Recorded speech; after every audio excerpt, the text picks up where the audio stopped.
Chers étudiants, bonjour. Dans cette vidéo, on va voir la solution de l'exercice numéro 15. Dans cet exercice, on vous dit un bloc de masse petit m peut se déplacer sur un plan incliné d'un angle alpha par rapport à l'horizontale, comme vous le voyez sur cette figure.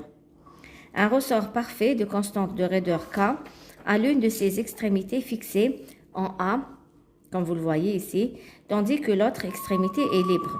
Le contact bloc-piste est caractérisé par les coefficients de frottement statique μS et dynamique μD. Au moyen du bloc M, on comprime le ressort puis on l'abandonne sans vitesse initiale. Donc, le bloc, il est là. Le bloc M, il est là. On va le comprimer comme ça.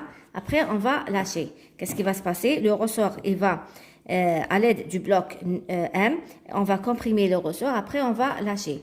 Donc, le ressort, il va être comprimé. Après, quand on va lâcher, bien sûr, il va revenir à il va essayer de revenir à sa position initiale. On se propose de déterminer la compression maximale x0 du ressort pour laquelle M reste toujours au repos. Petit a, représenter qualitativement les forces agissant sur M et deuxièmement, déterminer cette distance x0 qui permet donc de tenir toujours M au repos. En fait, la compression est de x1 égale à 20 cm et le bloc M démarre, il va démarrer. Déterminez alors son accélération. On vous donne M, alpha, K, qui est égal à 10 newtons par mètre, mu S, 0,7, mu D égale 0,1 et G qui est égal à 10 mètres par seconde carré. Alpha égale à 30 degrés et M égale à 1 kg. Donc, on va essayer de représenter les forces dans une première étape. Donc, on a la force du poids, bien sûr, du bloc M.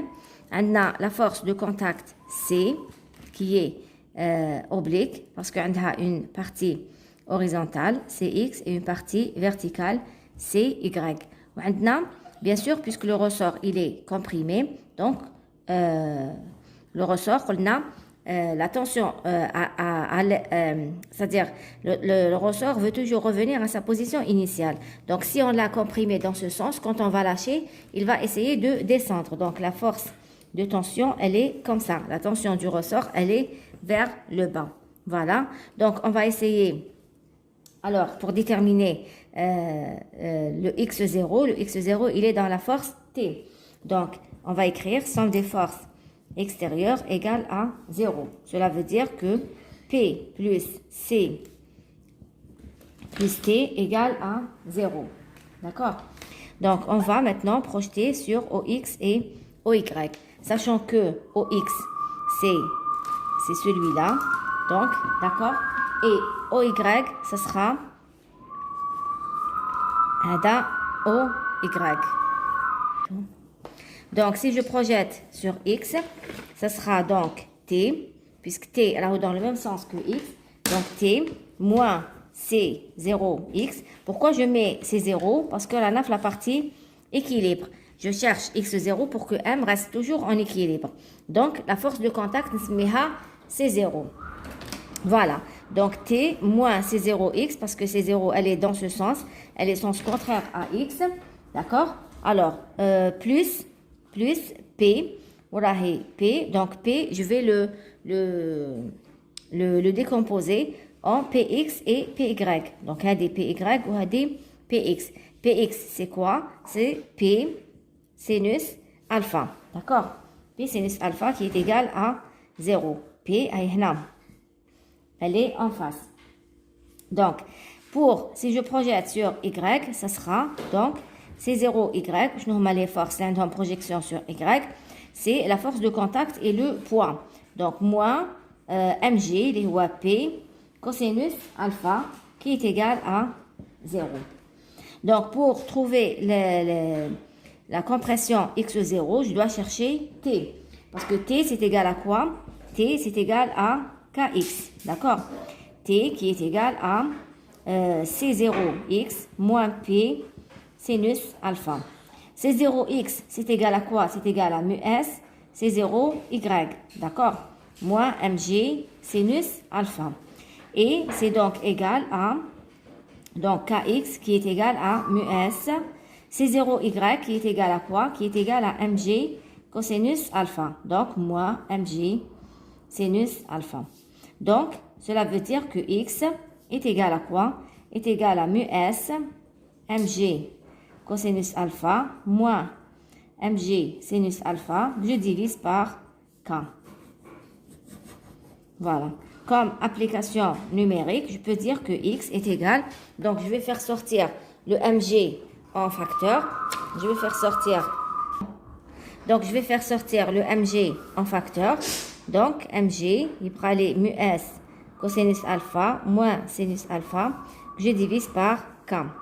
Donc, x est égal à m qui est égal à 1 kg, g qui est égal à 10, mu s qui est égal à 0,7 cosinus 30 degrés moins sinus 30 degrés que je divise par k, k étant égal à 10 newtons par mètre. Donc, tout calcul fait, et là vous allez trouver 0,106 mètres. C'est donc x est égal à 10,6 cm. Voilà.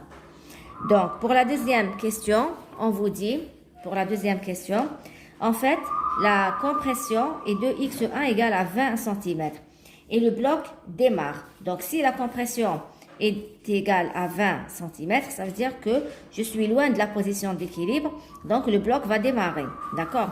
X égale à 20 cm. X1 égale à 20 cm. Et le bloc M démarre. Déterminez alors son accélération.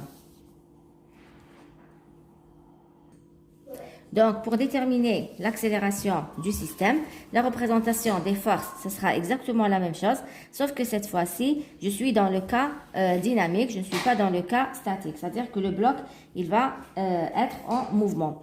Donc, la somme des forces, cette fois-ci, somme des forces, j'aurai somme des forces extérieures est égale à MA. Donc, quelles sont les forces? C'est toujours P plus C plus la tension du ressort qui est égale à MA. Je vais projeter sur X et Y. J'aurai donc exactement les mêmes projections que dans la première question. Sauf que là, j'aurai à la place de C0X, je vais écrire CX.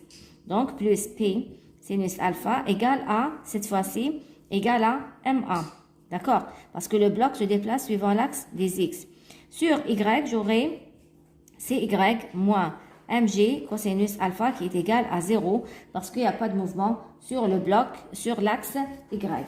Donc, à partir de là, je peux trouver l'accélération A qui est égale à t moins cx plus mg sinus alpha que je divise par m. D'accord?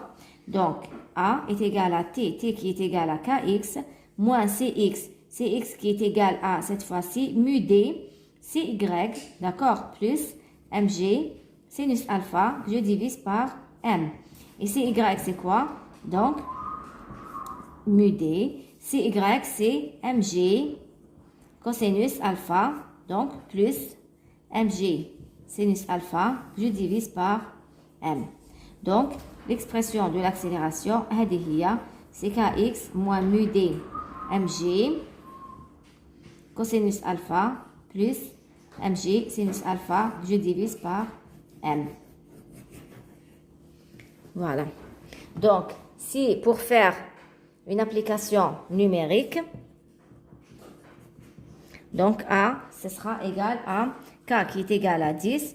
X, on vous dit que X est égal à 20 cm. 20 cm, ça veut dire 0,2 mètres. D'accord? Moins mu D qui est égal à 0,1. Donc, ce sera 0,1 fois M qui est égal à 1 fois G qui est égal à 10 fois cosinus 30 degrés. Plus donc 1 fois 10 fois sinus 30 degrés que je divise par M qui est égal à 1. Tout calcul fait, vous allez trouver A est égal à 6,13 mètres par seconde carré. Voilà pour cet exercice. Je vous remercie d'avoir suivi la vidéo et je vous souhaite bon courage pour la suite.